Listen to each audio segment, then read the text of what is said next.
जय हिंद साथियों, कैसे हैं आप सभी। आशा करती हूँ अच्छे होंगे। मिशन वर्दी चैनल पर आप सभी लोगों का हार्दिक स्वागत है। साथियों, आज की क्लास में हम पढ़ने वाले हैं स्पेशल इतिहास की क्लास 7 होने वाली है। जैसा कि मैं आपको बता दूं, कल मैंने क्लास 6 आपको पढ़ाई थी। उसमें ऋग्वेद, यजुर्वेद, सामवेद, अथर्ववेद मैंने आपको पूरे करा दिए थे। ठीक है, वैदिक काल में ये सब कुछ आता है। और हमने स्टार्ट किया था पढ़ना महाकाव्य काल। थोड़ा बहुत हमने रामायण के बारे में जान लिया था, थोड़ा बहुत महाभारत के बारे में जान लिया था। आज हम महाकाव्य काल से ही फिर से शुरू करते हैं। आज हम जानेंगे युग के बारे में कि आज का युग क्या है, इससे पहले क्या था, ये सब कुछ हमको जानना बहुत जरूरी है। तो देखो, आज का जो युग है ना, वो क्या है?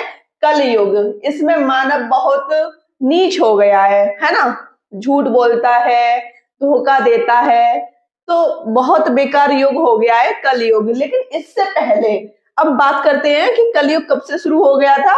4.32 वर्ष हो गए हैं कलयुग को। ठीक है, समझ गए ना।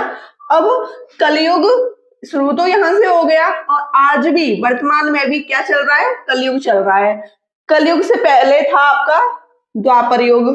द्वापर युग मतलब दुगना कर दो, 4.32 में 2 का गुणा करोगे तो 8.64 लाख वर्ष पहले आएगा।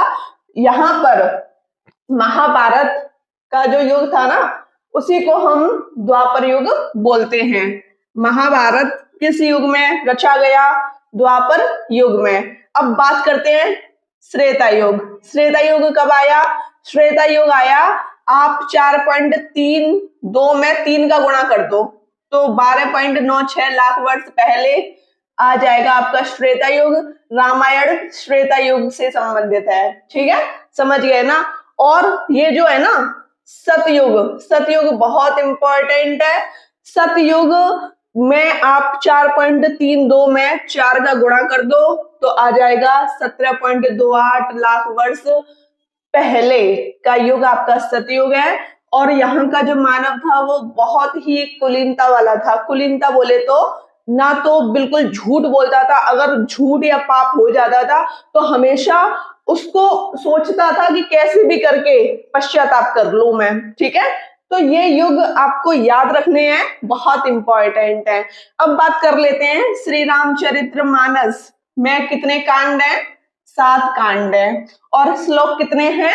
24,000 श्लोक है। ठीक है, 7 कांड कौन कौन से हैं? बाल कांड, राम जी के बचपन के बारे में बताया गया है। अयोध्या कांड, जब अयोध्या जा रहे थे। अरण्य कांड, जब वन में थे। किष्किंधा कांड, सुंदर कांड, जब हनुमान जी से मिले थे। लंका कांड, जब हनुमान जी ने लंका में आग लगाई थी। उत्तराकांड, उत्तराकांड इंपॉर्टेंट है बहुत ज्यादा, और बालकांड बहुत ज्यादा इंपॉर्टेंट है। ठीक है, तो हमको अच्छे तरीके से इनको याद रखना है। साथियों देख लीजिए, महाभारत का पुराना नाम बता चुकी हूं ना, जय संहिता। जय संहिता महाभारत का पुराना नाम है। महाभारत या जैन संहिता के लेखक पूछे जाए तो आप बोल दोगे वेद व्यास है। बिल्कुल सही, आपने एकदम सही बताया। कौन है? वेद व्यास है। ठीक है, पुराण कितने हैं?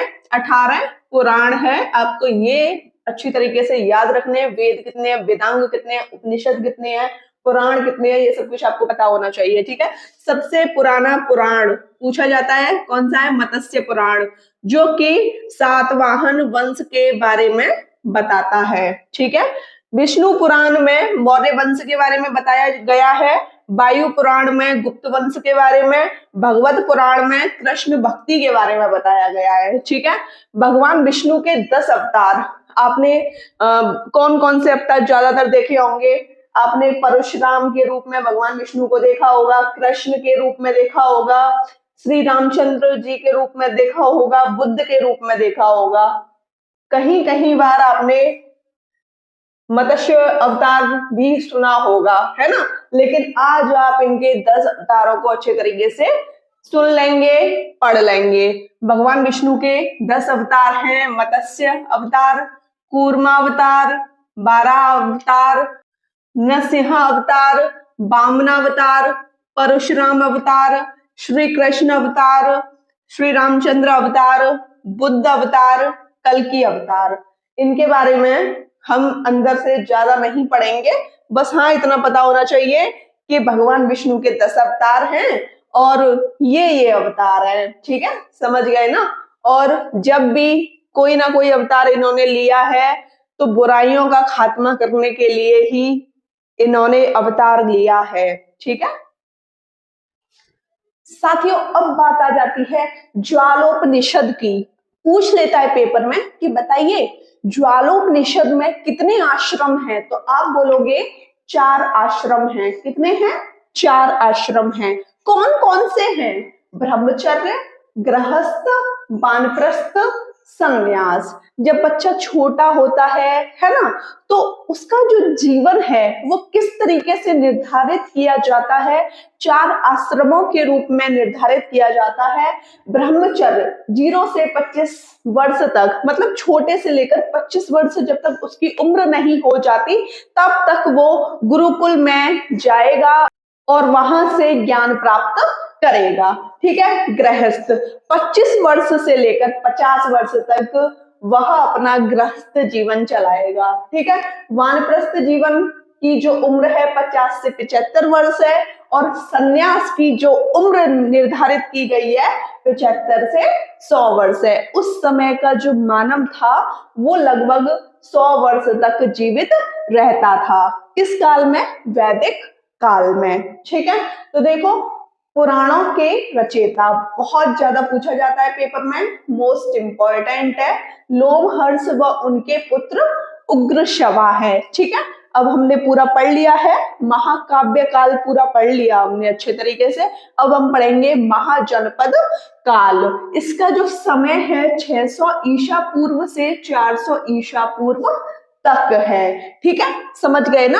अब महाजनपद काल में जो आपकी राजधानियां हैं बहुत ज्यादा पूछी जाती है, तो इस सेशन को तो मैं कैसे भी मिस नहीं करने वाली, इसको तो मैं आपको पूरा पढ़ा के मानूंगी, ठीक है। और देखो जो भी पढ़ाया जा रहा है एग्जैक्ट पेपर में प्रश्न फंस रहा है, ठीक है।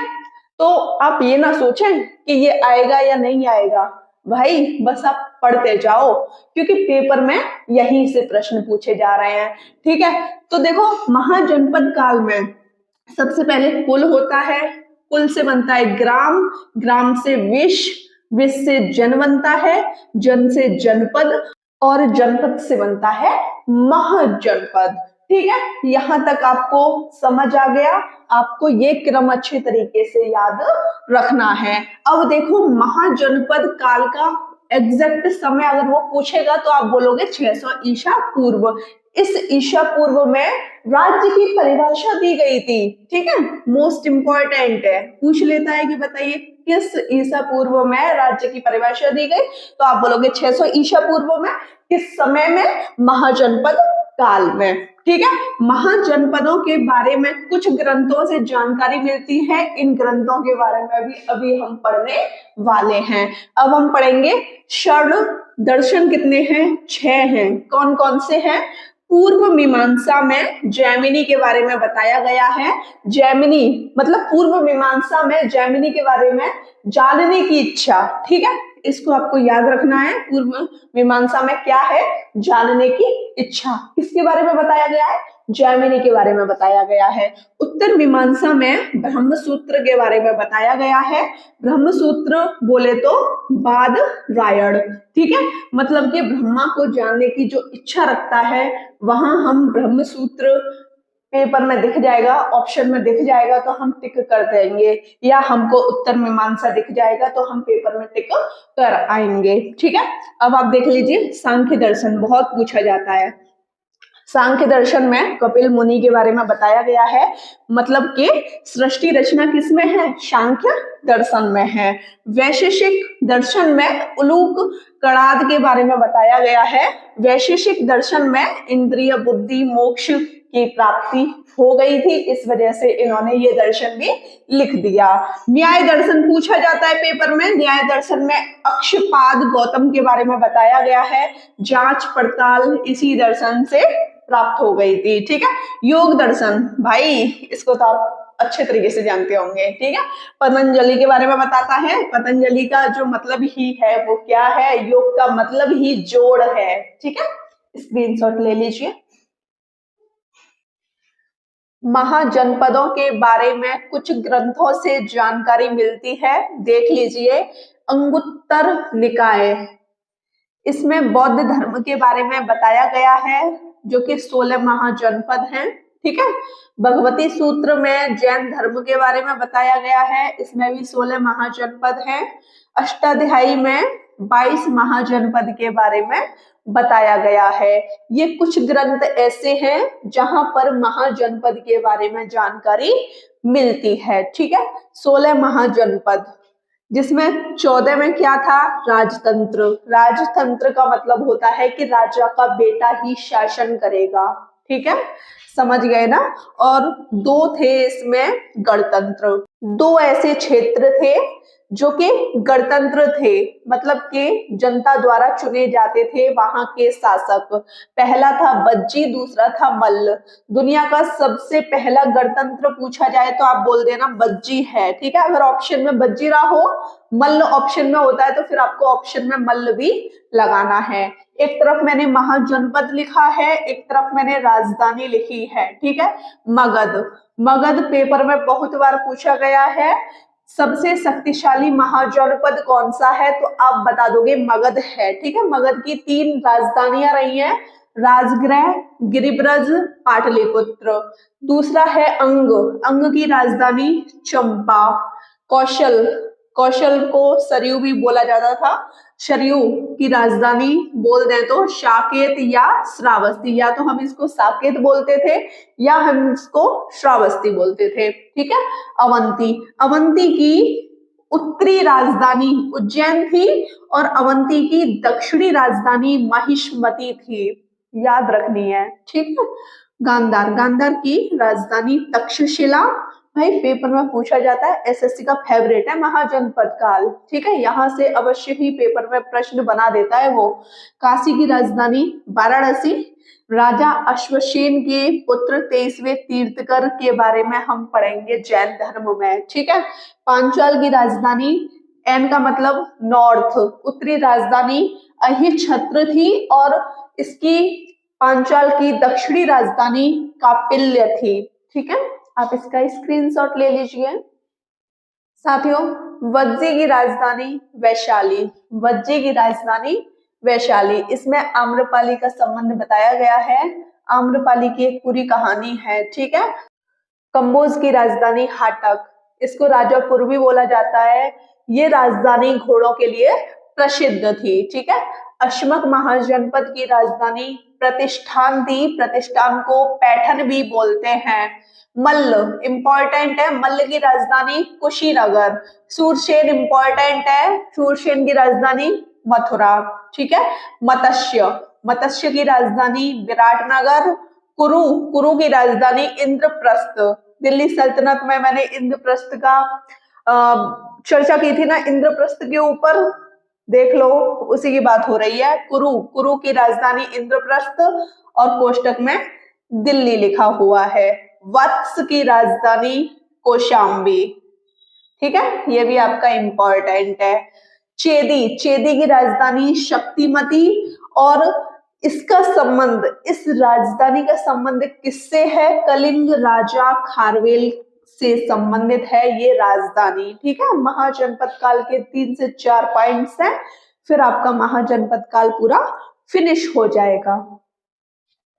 साथियों, ये आपका लास्ट है, महाजनपद काल में लास्ट सेशन है। देख लो, 2 महाजनपद ऐसे थे जो वर्तमान में भारत की सीमा से बाहर हैं। कौन कौन से? कंबोज और गंधार। ठीक है।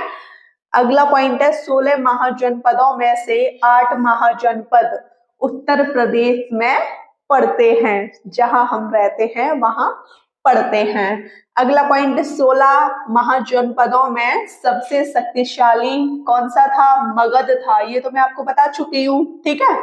सबसे पूर्वी महाजनपद पूछा जाता है तो आप बोलोगे अंग है, अंग महाजनपद सबसे पूर्वी महाजनपद है। व्यापार में सबसे आगे महाजनपद पूछा जाए तो आप बोलोगे अंग महाजनपद है। साथियों, आज की क्लास पूरी फिनिश हो चुकी है। वीडियो कैसी लगी कमेंट सेशन में अवश्य बताइएगा। कल की क्लास में मैं आपको बौद्ध धर्म के बारे में पढ़ाऊंगी।